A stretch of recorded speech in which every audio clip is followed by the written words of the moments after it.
and calling them toxic as if her fans, because KTV is a Caitlin Clark fan.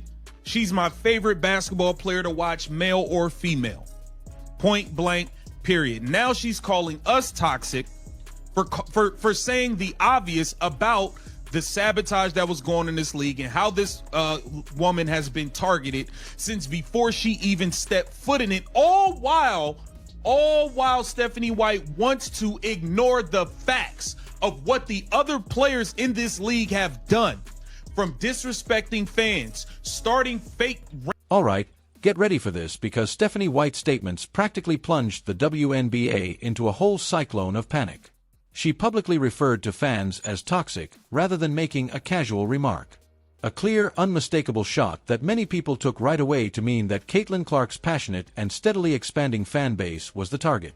And believe me when I say that the entire basketball world and social media went into a frenzy of indignation about that. This was not a thoughtless error or an unintentional slip-up. No, this seems like a well-thought-out remark, and supporters are now seeking answers. More significantly, they are adamantly demanding that she be fired from her coaching role right away, the Fever of Indiana. The shocking question of how a coach could so blatantly alienate the very audience, the ardent supporters who are unquestionably driving the league's incredible, record-breaking growth, is plaguing the whole league. Every aspect of professional women's basketball has been rocked by this unprecedented and, to be honest, shocking attack on the very fan base that has single-handedly propelled the WNBA into the mainstream, igniting a firestorm of controversy that is impossible to ignore. Ignore the facts of what the other players in this league have done, from disrespecting fans, starting fake racial investigations, going on platform. I'm gonna give you the facts that Stephanie White wanted to leave out. This is nasty work. Welcome to Keep the Vision. Make sure you like, comment, subscribe, share the channel, hit that bell notification, and hype the video. Let's get right into things on a Sunday. Let's get into it. So, we had this article here. Obviously, Stephanie White was recently on Sue Bird's podcast, where she and... Now, it's critical to realize that this isn't only a singular incident that appeared out of the blue. No, this is obviously the result of a deeply embedded behavioral pattern. Stephanie White had been publicly and regularly downplaying Caitlin Clark's enormous importance to the club and the league for months before to this, saying that Kelsey Mitchell was the team's top priority. As you may imagine, this story clashed so starkly and clearly with the indisputable truth that Clark's entrance practically changed not just the Fever's profile, but also the league's viewership numbers, which soared to previously unheard of heights. White was eventually compelled, let's be clear, to acknowledge Clark's crucial involvement, according to many insiders who were closest to the incident. This seemed more like a grudging compromise and a last-ditch effort at damage control than a sincere acknowledgement. You see, the tension has been waiting for a spark for far too long, seething beneath the surface. It has unquestionably escalated into a full-blown crisis with the most recent extremely careless verbal assault on the fan base. Paige Bueckers did too, but they don't need to be a part of the Caitlin Clark conversation. Caitlin Clark is the reason for the boom in the WNBA, point blank, period. It's not because of no Angel Reese. It's not because of no Paige Bueckers. They were some of the lowest. They had some of the lowest attendance for their games throughout the entire season. So I don't know why they keep trying to lump them in with Caitlin Clark. But whatever. It's hard to imagine the WNBA players would get vastly increased salaries they're going to receive as part of a ratified CBA, or at least their salaries wouldn't have increased to the same degree. Now, we know they wouldn't be asking for all this money if it was. So, where did these contentious remarks really come from? According to the transcript, White's comments were a result of her appearance on Subbird's iView podcast, which is a rather well-known platform. I quote her as saying, "I like to change the toxicity around our league," while purportedly talking about the WNBA's enormous, abrupt growth, the very rise we just discussed. Now, when you hear that term alone, it seems like a really noble, even admirable, objective, doesn't it? Who wouldn't want to lessen toxicity? Here's the crucial difference, though. Her remarks' instant and subsequent fan reactions, along with the surrounding context, soon created a very different, much more troubling picture image. Fans with a sharp eye for reality quickly saw through what they thought was a barely disguised criticism. They quickly recognized that her notion of toxicity easily ignored organizational flaws as well as the obvious, widely doubted acts and attitudes of some participants. She seemed to be placing all the blame on the ardent followers who, to be honest, just dared to speak up and express their opinions rather than dealing with those internal problems. Now, you are ignoring the things that the players have done. These players have gone on. Arike Ogunbowale was on ESPN during Caitlin Clark's rookie year, calling out fans saying, "We don't want you." We had people like Ryan Howard go at a post-game podium and disrespect A'ja Wilson fans because they showed up and cheered for A'ja Wilson at an Atlanta Dream game that was a home game for the Atlanta Dream. And she gets mad that people are cheering for A'ja Wilson at an Atlanta Dream game. So now hard-working. The vast majority of fans and observers find the hypocrisy in all of this to be utterly astounding. Stephanie White conveniently and conspicuously ignored a long list of player activities that have undoubtedly fostered hostility and controversy within the league for a considerable amount of time while she was out there denouncing toxic fans with such intensity. Here, we're not discussing trivial issues. We're talking about highly publicized incidents where players publicly insulted fans, where startling allegations of fictitious racial probes were made, and where rivalries and public arguments unfolded for everyone to witness on various social media platforms. There were only solitary murmurs in the changing room.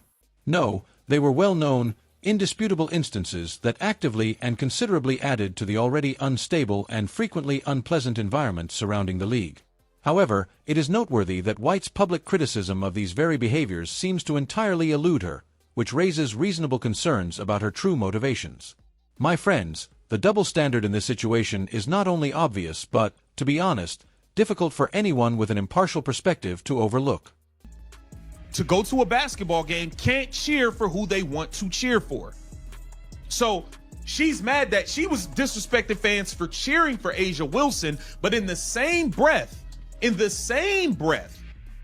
we had Kalia Copper of the Phoenix Mercury get mad and call out fans for booing DeWanna Bonner, who left the Indiana Fever, who was on the opposing Phoenix Mercury team when they went to play in Indiana. So fans can't cheer for an A'ja Wilson on a road game, but they also can't boo an opposing player coming into their... This raises the important question of what fans can actually do.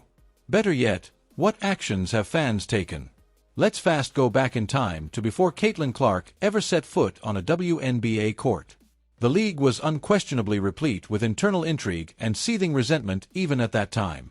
The concept of playing exclusively in alternative leagues, such as the much-discussed Unmatched League, was publicly discussed and even supported by players like Angel Ree. Without a doubt, this was a very direct and deliberate jab at the WNBA's current structure and its alleged flaws. Soon after, we witnessed athletes like Satou Sabally making audacious claims and openly pleading, "Pay us what you owe us." Even during the extremely visible All-Star break, they wore protest shirts. These weren't small complaints.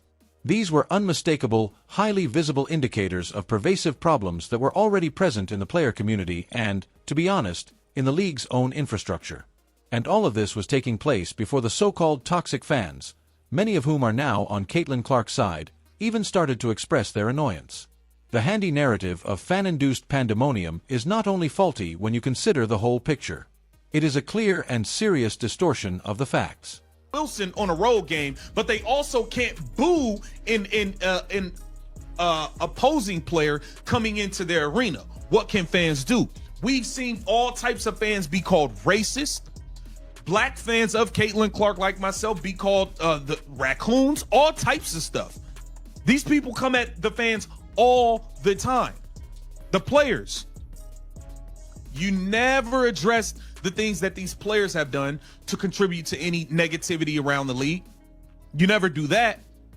It took Nafisa Collier getting taken out. Let's now discuss the brass tacks. The unquestionable gravitational pull of Caitlin Clark is largely, if not entirely, responsible for the WNBA's recent, genuinely astounding surge in popularity. It's a quantifiable truth. Nevertheless, persistent, frequently blatant attempts are still made to lessen her singular significance in spite of this glaringly clear fact. By obliquely include other well-known players, such as Paige Bueckers and Angel Ree, despite the fact that their teams routinely have some of the lowest attendance rates in the league. This persistent, almost deliberate minimization of Clark's unique revolutionary impact, even while the league and clubs are concurrently using her enormous appeal to increase ratings and sell tickets, is a serious, deep cause of justifiable fan discontent. For supporters who literally witness their favorite players' contributions being downplayed and ignored, while others appear to be trying to ride her coattails and revel in her reflected glory, it's an extremely painful pill to swallow. Without a doubt, this annoying dynamic actively contributes to the very apparent toxicity that Stephanie White now so vehemently criticizes. About fans. The organization, there's been organizations such as the Indiana Fever who lied and hid injuries about Caitlin Clark the whole time, all while using her to sell tickets and saying she's game to game and day to day for months at a time. You don't think that contributed? See, you guys want to make this just about the fans, and I've watched all of these players go out and disrespect fans, all while trying to use the money and the fandom that Caitlin Clark has brought in to capitalize and to make money off of. What are we talking about here? This is the point at which the financial ramifications become indisputable. The enormously higher pay that WNBA players are now set to receive through the new collective bargaining agreement are directly attributable to this extraordinary rise in popularity, which was largely, if not entirely, driven by Caitlin Clark. I want to be really clear. These significant, life-altering wage hikes most likely would not have happened to this extent, if at all, without her. This is the harsh, unadulterated truth. However, a lot of players and coaches in the league appear to be extremely reluctant, almost unwilling, to admit this fact. As a result, there is a huge and extremely concerning gap between the players and coaches themselves, the league's financial benefits, and the new, active fan base that Clark brought in are all the main drivers of that financial success. It feels like a calculated slap in the face to then turn around and criticize, even attack, the very fans who made it all possible by investing their time, money, and emotion. Oh, the fans are making this time. No. We are calling it like we see it. It's that simple. If you want to call out the toxicity, call out everything around the board. Call out the people that started fake racial investigate. Call out all of it. Don't just try to make it about Caitlin Clark fans. And this is why I believe Stephanie White needs to be fired. And I stand on that. Get down in the comments. Let me know what you think. This is Keep the Vision. Make sure you... When fans started methodically pointing out particular egregious incidents of player disrespect that mysteriously eluded White's condemnation, the controversy really reached a ferocious boiling point. Consider this. During Clark's first season, Rakuna Williams of the Las Vegas Aces made an appearance on ESPN and boldly declared, "We don't want you." That was a clear, straightforward, and extremely antagonistic message to new admirers. Clark attracted a lot of them to the league. Stephanie White should have confronted this kind of obvious animosity from players against a growing, enthusiastic fan base rather than ignoring it.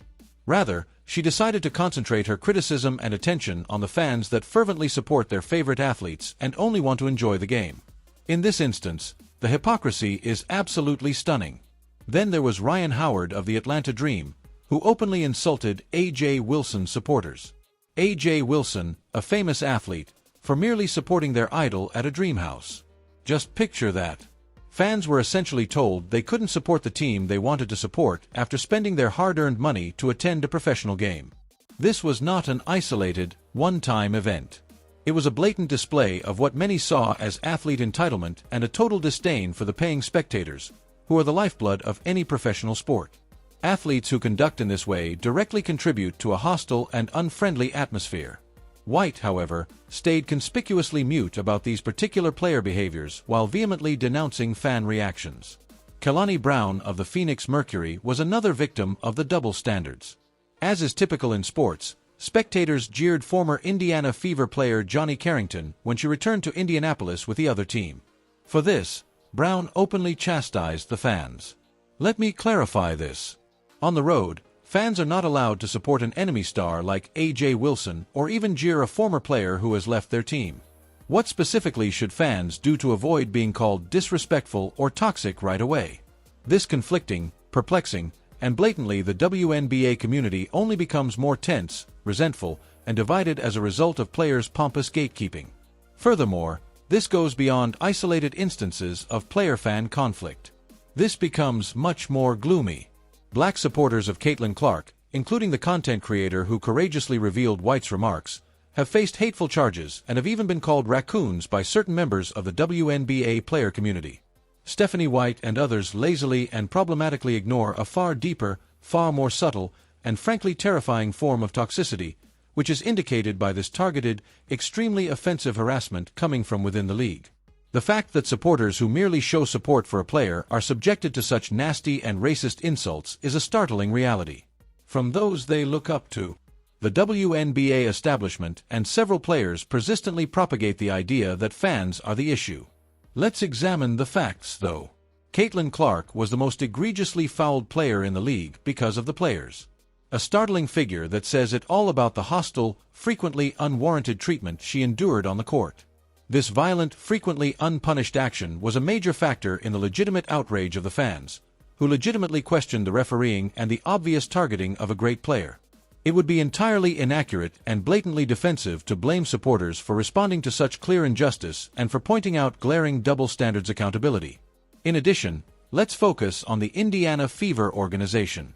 They participated in extremely dubious behavior with regard to Caitlin Clark's health while working directly under White's supervision. In order to maximize their financial advantage at her possible risk, the team was widely accused of outright lying and intentionally concealing her injuries for months while continuing to parade her out onto the court to sell tickets. Fans experienced confusion, anger, and a profound sense of being taken advantage of and exploited due to conflicting injury reports coming from the same organization. Unquestionably, this institutional dishonesty added to the general mistrust and pessimism that pervaded the league. However, White's blanket conveniently ignored this as well. Denunciation of poisonous fans. Think on the larger picture.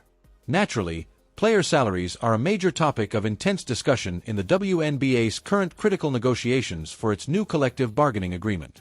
The only reason players are even able to demand significantly higher compensation is because of the extraordinary rise in popularity, which is mostly and unquestionably due to Caitlin Clark. It shows a deep lack of self-awareness, gratitude, and strategic savvy to openly disparage the very fans who created this enormous leverage while still profiting from their enthusiasm, attention, and financial commitment. It's a risky, narrow-minded tactic that could drive away the golden goose that is currently laying all these valuable eggs. This is the essence of the really straightforward argument against Stephanie White's position. You have to deal with toxicity in the league if you truly want to. This entails having the guts to confront players who publicly denigrate new audiences and important groups, insult supporters at home games, start fictitious race probes, and boo former teammates.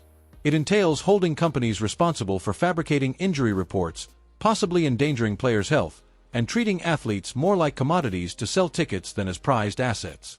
Selective anger, which focuses primarily on the fans as a subset of the community, is not a solution. In actuality, it is a crucial component of the issue itself. The WNBA is currently at a turning point in its history. While it is growing at a rate never seen before, it is also dealing with serious internal conflict and pervasive division. Online animosity and tribalism have unquestionably been fostered by the conversations surrounding players, teams, and rivalries, especially between Caitlin Clark and Angel Ree.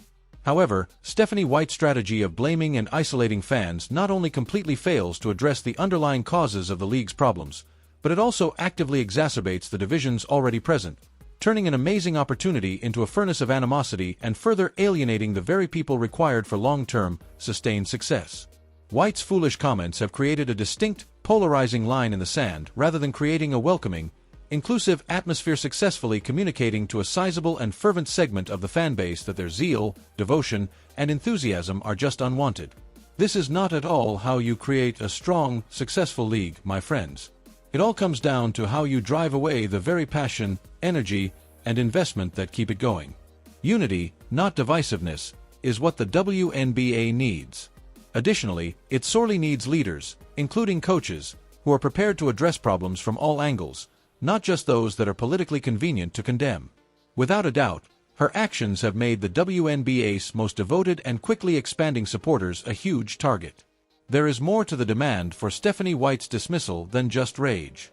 It is fundamentally about responsibility. When a coach openly has a direct detrimental effect on the organization as a whole and its chances going forward, undermining the biggest star in the sport and alienating her enormous fan following. Such polarizing conduct is just not helpful to creating a positive team atmosphere or developing a long-term profitable business model. It is understandable that supporters want individuals in positions of authority to uphold the fundamental principles of justice, openness, and respect for everyone who contributes to the league's success. And the paying audience is unquestionably included in that. The toxic label, now weaponized and flung at those who dare to point out systemic flaws, is a convenient yet deeply cynical way to silence legitimate criticism and deflect uncomfortable truth. The issues are not being caused by fans.